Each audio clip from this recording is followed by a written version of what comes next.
and welcome to the Q Today show for April the 27th to the 31st. I'm Allison Duddy, one of your hosts for this show. And I'm your other host, Mitch Vick. We've got a great interview coming up later in the show with our own Nate Bello in conversation with Lori Carafell from the Quesnel Climate Action Group. Lori has some great tips for our viewers on little things you can do to help deal with climate change. So stay tuned for that. It's coming up later on in the show. And before we get into the news, Mitch, now, when you were away and Nate was sitting in for you, I did a little bit of a story on my sister's cat that went missing in Johnston Sub almost 3.5 weeks ago now. And I would just like to do a little update for our viewers that OJ, the orange cat, was found yesterday. Actually, a co-worker and friend of my sister was on her way to work and lives in the area where my sister used to live. And the cat found his way back to her old house up in Red Bluff. Holy cow. So he's home safe and sound, a little bit skinny, a little bit traumatized from his adventure, but OJ's been found. That's a happy ending. That's great. It's a great story. I like to hear that kind of stuff. So, yeah. So we'd like to thank you for watching, of course, and remind you that our weekday show runs from Tuesday at 5 p.m. until Friday at 8 a.m., and our weekend show from Friday at 5 p.m. until Tuesday at 8 a.m. We broadcast every day here at 8 a.m., 5 p.m., and 10 p.m. If you have any comments on the program, you can reach us by email at qtoday@qcatv.ca. If you'd like some information on how to sponsor our show or become a volunteer, please give Nate a shout at 250-992-3650. And as always, thanks to the Quesnel Caribou Observer for providing many of our news stories.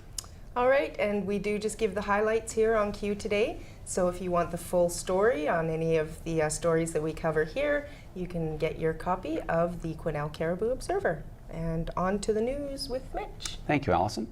So first today we have a sort of an update to our story we broadcast last week regarding the teachers and Bill 22. Recently, the teachers voted by a 73% margin to withdraw extracurricular activities, support for extracurricular activities, and to intensify pressure on the provincial government. This could affect all programs, including graduation ceremonies, which are coming up obviously in June. As stated on last episode, teachers will have till April 27th to get their second term report cards ready for students. The BCTF's president, Susan Lambert, said canceling extracurricular activities was a wrenching choice, but she said the BCTF is looking at the big picture as a way to apply pressure to the provincial government. This decision will likely pit some teachers against the BCTF and the vote as some will continue to support student programs and clubs. So not 73% margin was a big margin, but there's still some teachers that want to support programs for clubs for students, and obviously graduation ceremonies are important to many teachers.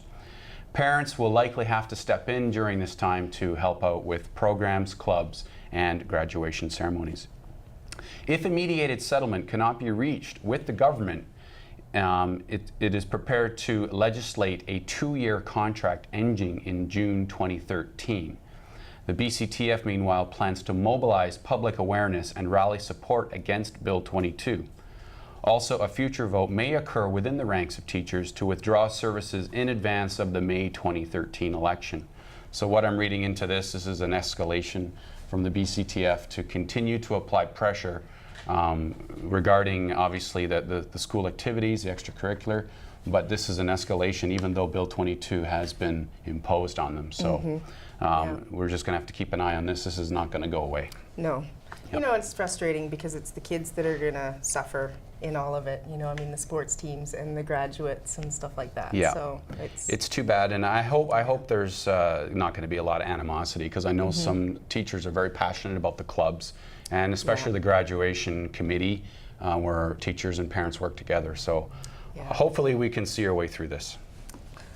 All right, thanks for that, Mitch. So moving on, the Quesnel Rotary Club received some funding under the BC Gaming Community Grant Program, and as a result, they are inviting funding requests from local community groups for individual grants of $500 to $5,000 to a cumulative total of $5,000.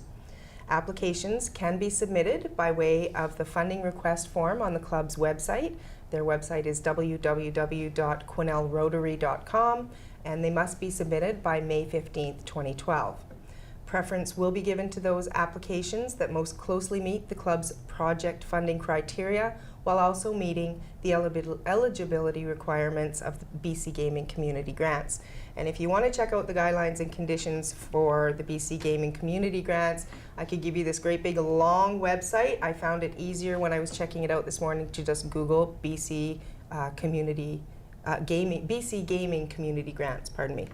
And so successful applicants will receive funding by June 30th of this year. So local groups, get your applications in. Get some gaming money. That's right. Perfect. Next story comes to us from the Quesnel Museum. Sometimes the museum has to make tough decisions with some of its artifacts. Since the 1950s and even before, there was no permanent museum. The Cariboo District Historical Society was collecting artifacts. The museum's collection is at capacity and has been for some time. When this occurs, tough decisions must be made regarding what to keep and what to part with. What are the criteria for keeping or not keeping? Duplicate items often need to be scrutinized, and those that are in better condition or those with more historical significance are kept. And what they mean by that is if a local resident donates an artifact and they're able to tell the museum where that artifact came from, who it belonged to, the significance for Quesnel, then that kind of artifact will get precedent over one that doesn't have that same kind of backstory. The duplicates are often donated to other museums or schools or groups within the community. For example, Barkerville and Cottonwood House have received artifacts from the museum. And if they cannot donate the artifact, then the donor who donated it in the first place is contacted, and they offer the artifact back to the donor. Still no opportunity at that point to get rid of the artifact or part with it, then the items can be auctioned off. And the museum is actually planning an auction in the near future to auction off duplicate artifacts or artifacts that they no longer have room for. The museum does make a point to mention that this is not necessarily a way to generate revenue, but it is a way to manage the collection and keep it from becoming unmanageable, too large, and no storage facility. If you do have items in the museum and you're curious as to its status, you can contact the museum and get an update as per what's going on with your artifacts that you've donated.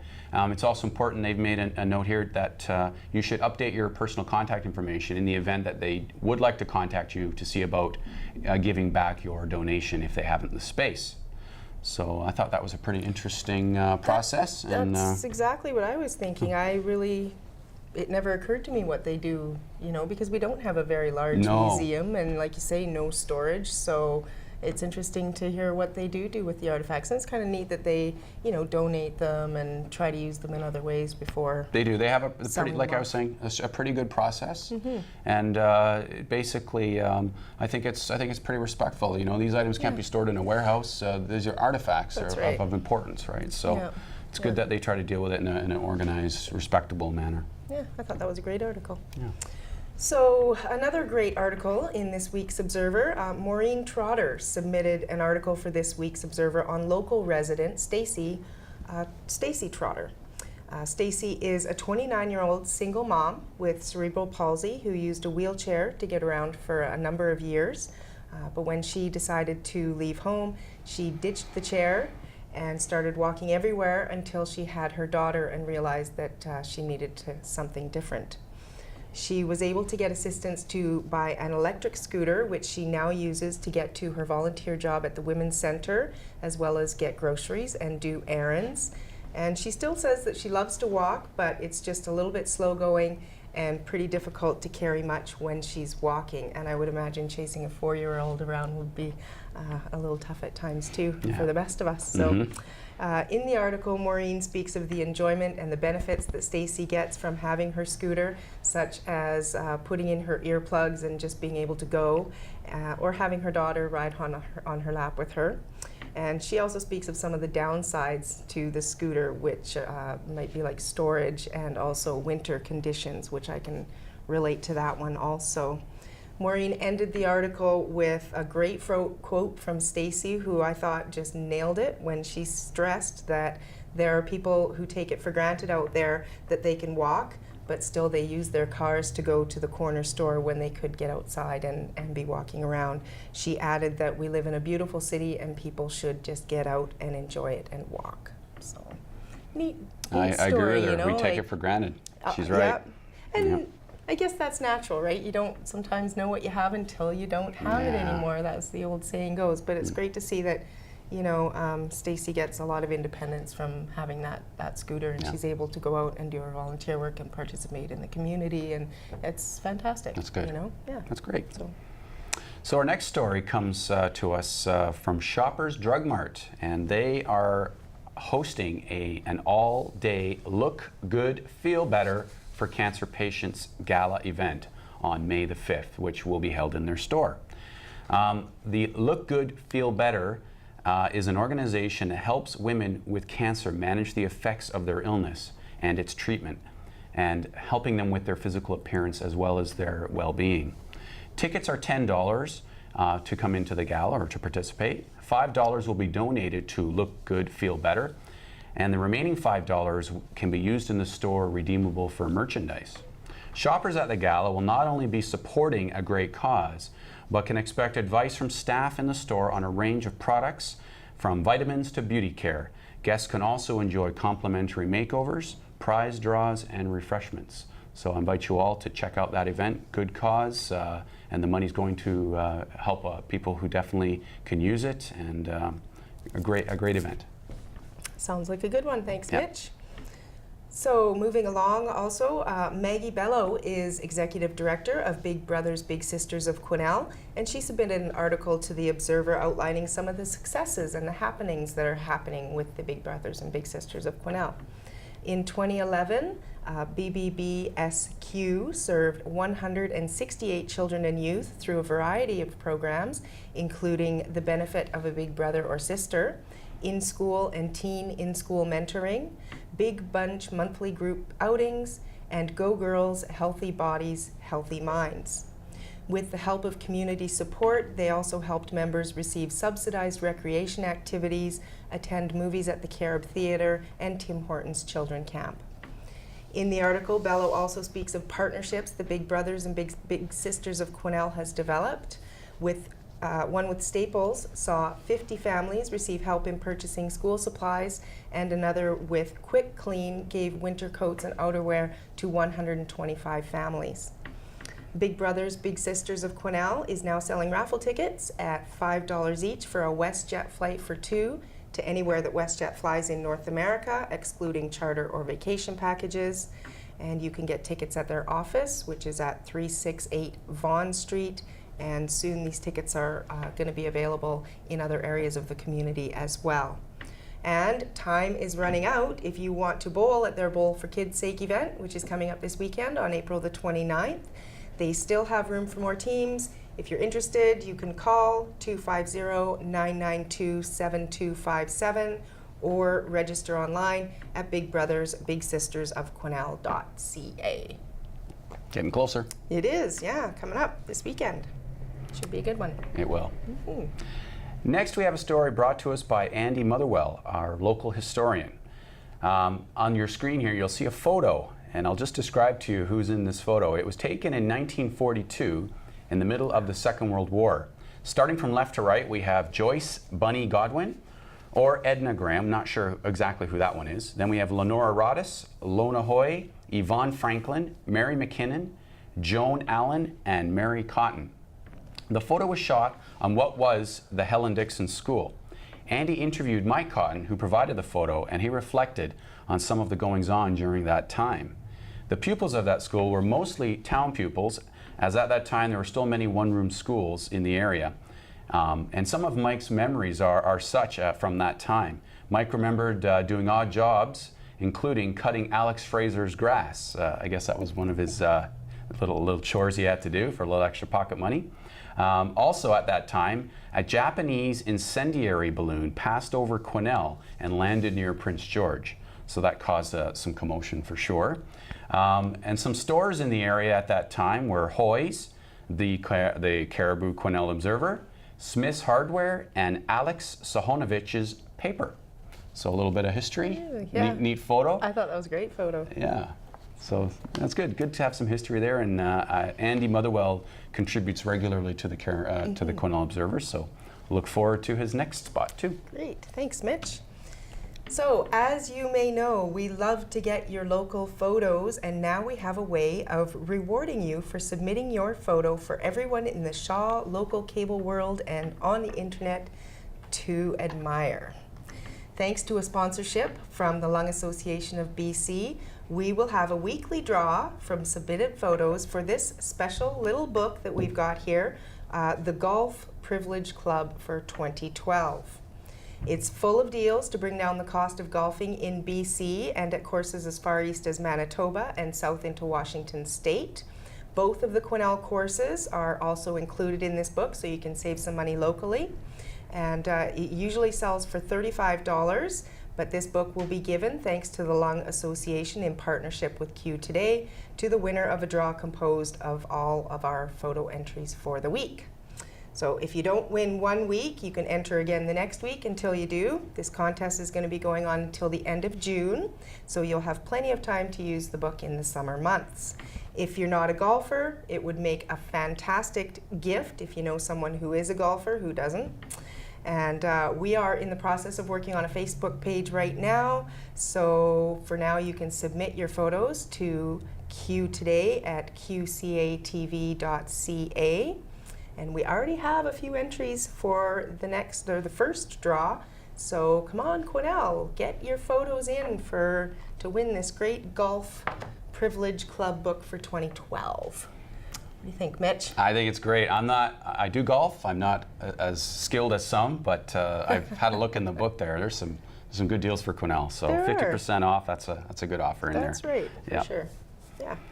So every once in a while, not often mind you, we have a little technical glitch. Ron Watine came in and discussed with Nate a great event happening in Quesnel. Unfortunately, the clip went into cyberspace, but we can tell you that the Blackwater Paddlers, of which Ron is a charter member, will be bringing to Quesnel Canada's original paddling film festival since 1991, the Water Walker Film Festival. It will be held on Friday, May 11th, 2012, in the music room at Corlew School from 7 p.m. to 10 p.m. Tickets in advance are $10, and you can buy them at Rocky Peak Adventure Gear at 337 Reed Street or online at ticketdriver.com/event.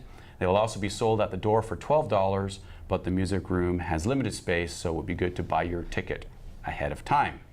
Thanks again to Ron and the Blackwater Paddlers for adding a sense of adventure to our town. Sounds like fun. So moving on into sports now, it's been a long time in coming for the Quesnel Figure Skating Club, but they were finally able to claim their prize for winning the Skate Canada competition in 2011. Kurt Browning arrived in Quesnel last week to give a session on figure skating to the Quesnel Figure Skating Club kids. He focused more on inspiration, saying that an hour of teaching would not make much difference to how the kids skate. The point of the sessions, regardless of age, was to get the kids to experiment with their skating and enjoy each moment that they spend on the ice. I guess it took a bit to get the kids to open up, but as Jonas Gagnon said in the article, Browning used his considerable people skills and positive personality to ease the kids out of themselves. Apparently his personality was so big he even entertained the parents in the stands. After the sessions, Browning moved on to the Billy Barker Hotel, who hosted the event, for an autograph signing and to chat with the community at large. He left Saturday morning after dropping in at the rink while the kids were doing testing to practice triples for his program on the leisure patch. A highlight of the trip for Browning, and I thought this was a good one, Mitch, the Caribou Limo, which was a logging truck ride to his hotel. And they had a picture of that on the front page. Right, it was great. It was a good one. So overall, it sounded like a really great experience for the kids of the Quesnel Figure Skating Club. Coach Sharon Chow gave Browning the highest marks, saying that he truly has to be one of the most inspirational, motivational seminar leaders she has ever come across. So kudos to Kurt Browning and to the Figure Skating Club too for winning the competition and getting him here. Yeah, I heard he definitely made an impact while he was here. He's not only a great athlete, but he's a great personality, and he's a great motivator and mentor. So, great guy. Awesome. Great representative for our country. That's right. So, continuing with sports, the Quesnel girls captured medals at last weekend's youth soccer tournament. The Quesnel Youth Soccer Association was able to field a girls' team in each of the 3 categories and a pair of boys' teams in the younger categories. U12 girls made it to the gold medal match, only to be beaten by Fort St. James 3-1. Very close. The U14 girls triumphed over Prince George in their gold medal game in a 6-1 final score. I would call that a rout in soccer, so well done. The U16 girls managed a bronze medal in their division with a win via shootout after regulation play. Both boys' teams placed a respectable 4th place. This tournament was the QYSA's second tournament with 30 teams competing, with 400 players bringing in almost 1,000 people through the door. So not only a great way to enhance the sport in our community, but great bringing a lot of residents and a lot of out-of-town folks into our community to celebrate great soccer. A little bit of revenue for the economy. Great for businesses, and thanks to the QYSA for going through this process to bring such a great event to bear. You bet. All right, so Nate had a wonderful guest from the Quesnel Climate Action Group, as we mentioned earlier, Lori Carafel. Lori works for the Baker Creek Enhancement Society, and that group supports the efforts of the Climate Action Group. She's passionate about how we can do little things that will add up to help deal with climate change. So here's Nate in conversation with Lori Carafel. Okay, thank you, Mitch, and thank you, Allison. And we are here with Lori Carafel. Hi, Lori. How are you?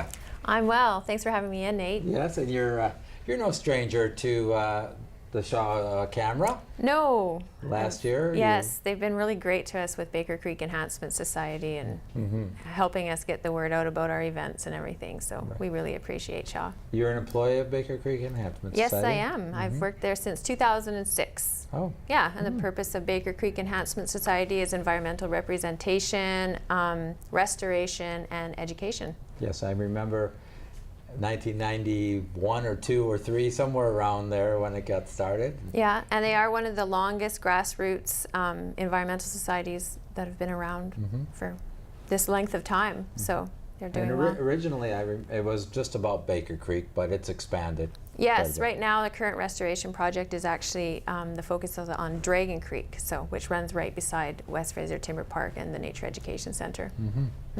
So you're here because you're also a member of the Quesnel Climate Action Group.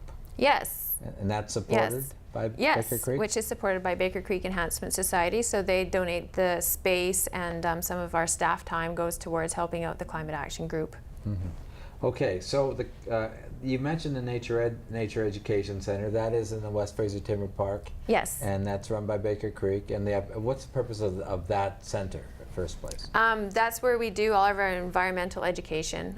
We have a lot of presentations that go out of there about birding or different environmental issues, and we probably host about 2,500 people a year there during our different activities and events and everything. So. And the Climate Action Group also meets there on a monthly basis? Yes. Okay. Yes, so, I do. I'd like to, I actually, as you know, I'm part of the Climate Action Group too. Yes. Not as active as I would like to be, but there's about a dozen regular members, it seems. Yes. We have a good turnout, I think. Yeah. And the purpose? And the purpose of it, I think, initially it started a couple of years ago when climate change was kind of a hot issue and everybody was really concerned about it, and people started thinking, like, what can we do? And the Climate Action Group has kind of evolved into what can we do locally to be sustainable and basically keep our earth green, right? So. Right. Yeah. And why are you personally involved in it? For the exact same reason. I mean, I wouldn't say I'm like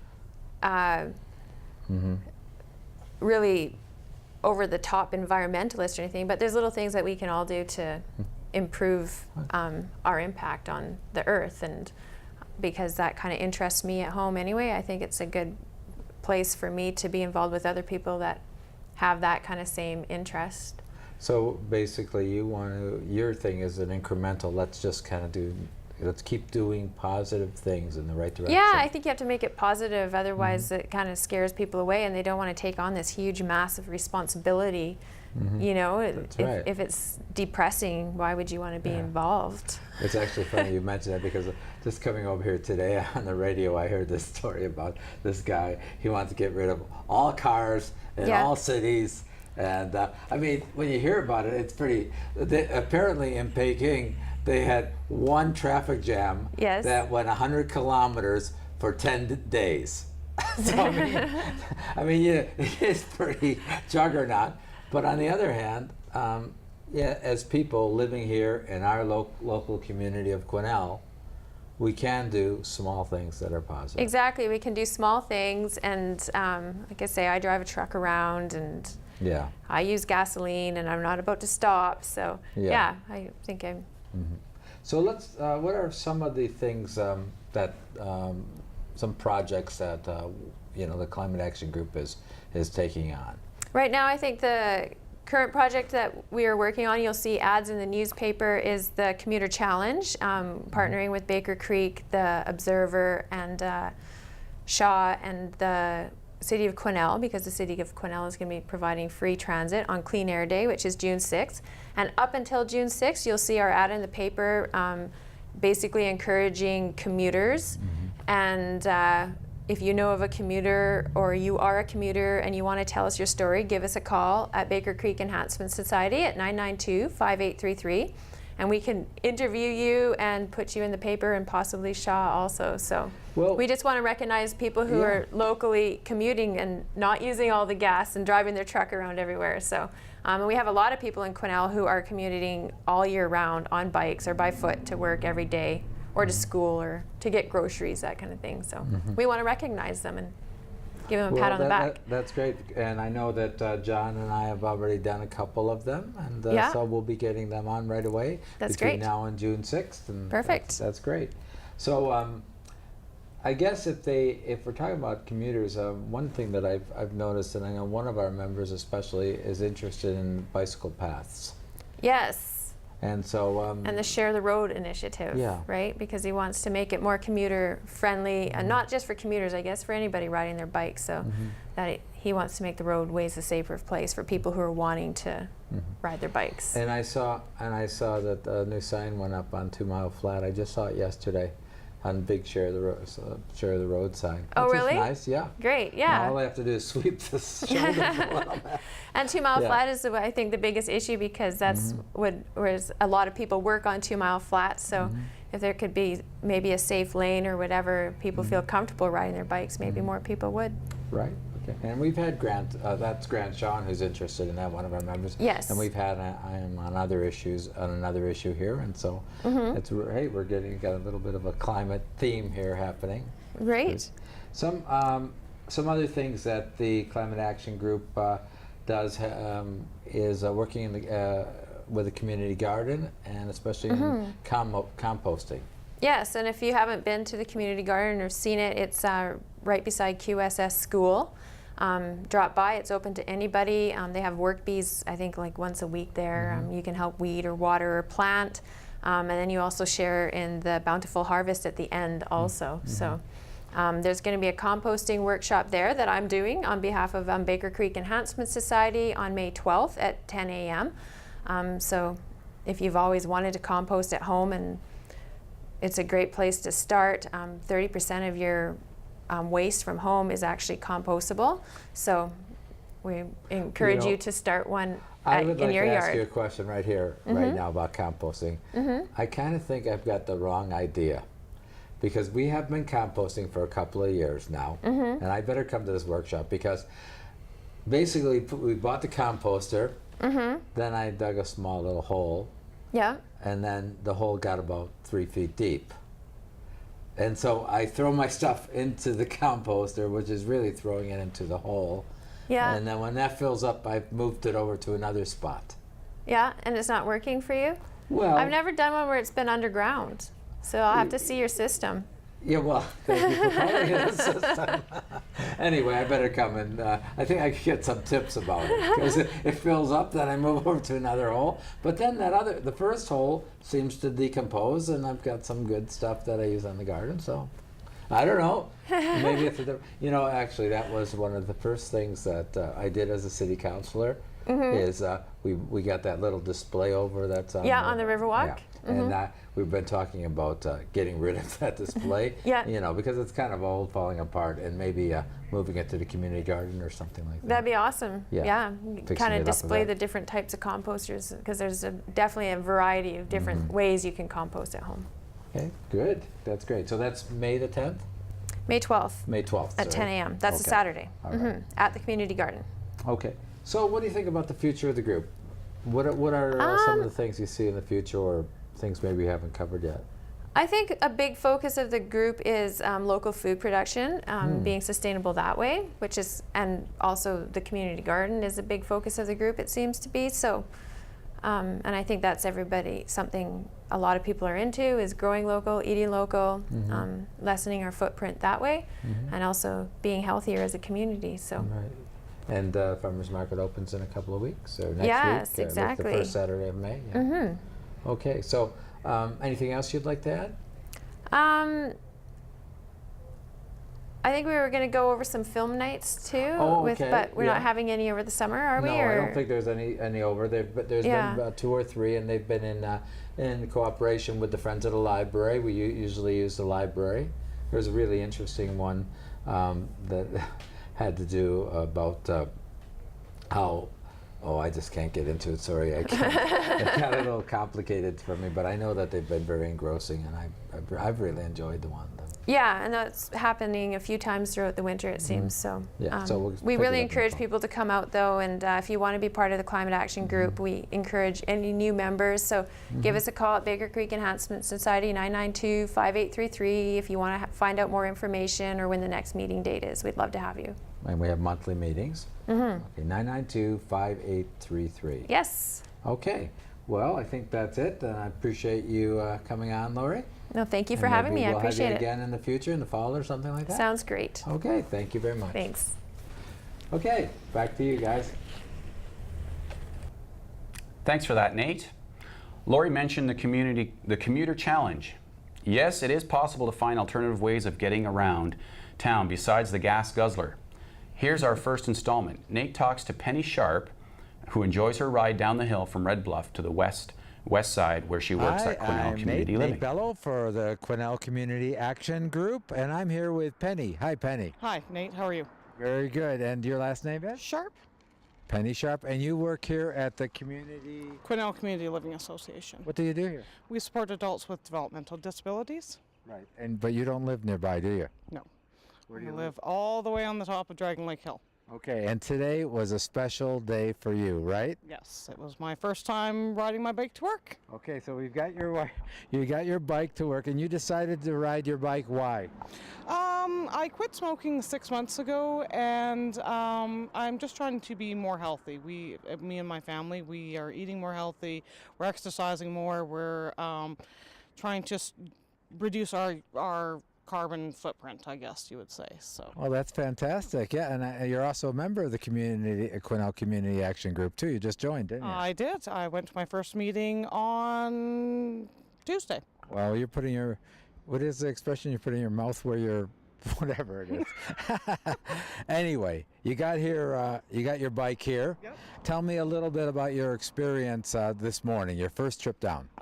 It was longer than I thought it was going to be. Because you live near where? I live by the Red Bluff pub. Okay, so you have to come all the way downhill and then all the way to the west side. Yeah, I came down Plywood Hill, which was quite scary. I didn't realize it was so steep.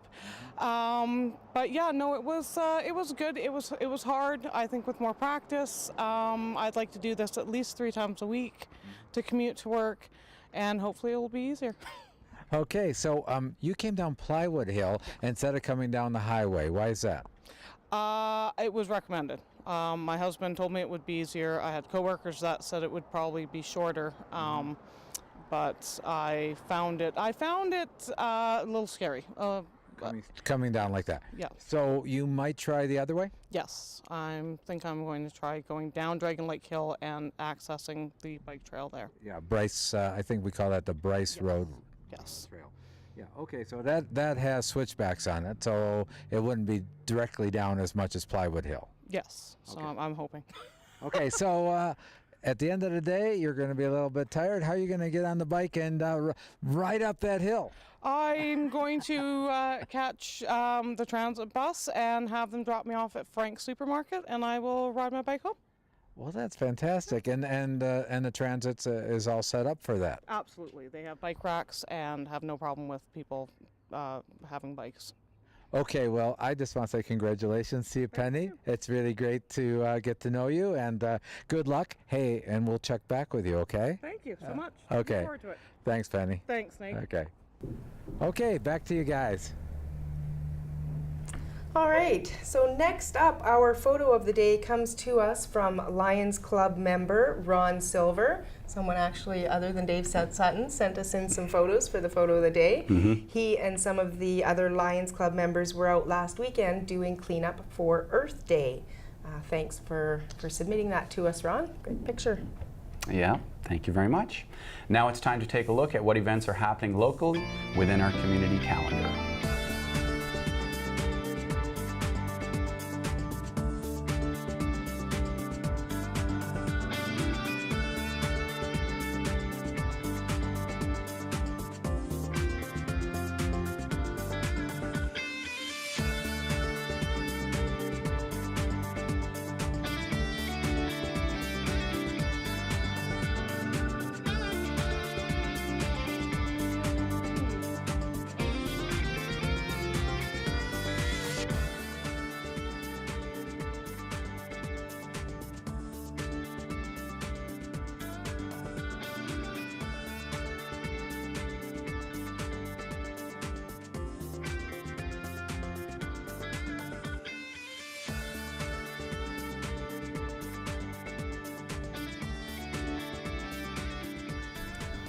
So that's it for this show. If you would like to contact us, give us any feedback or any tips on news that you think we should cover here on Q Today, you can contact us by email at qtoday@qcatv.ca.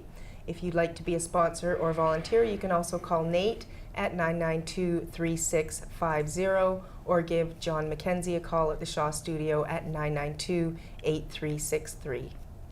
And remember, Q Today is produced by QMag, the Quesnel Media Access Group. You can also watch us on the internet on the Quesnel Community Access TV. The website is www.qcatv.ca and is run by our colleague and friend, Eddie D'Souza. Thanks for watching. Remember, our purpose is to get Quesnel talking. Bye for now.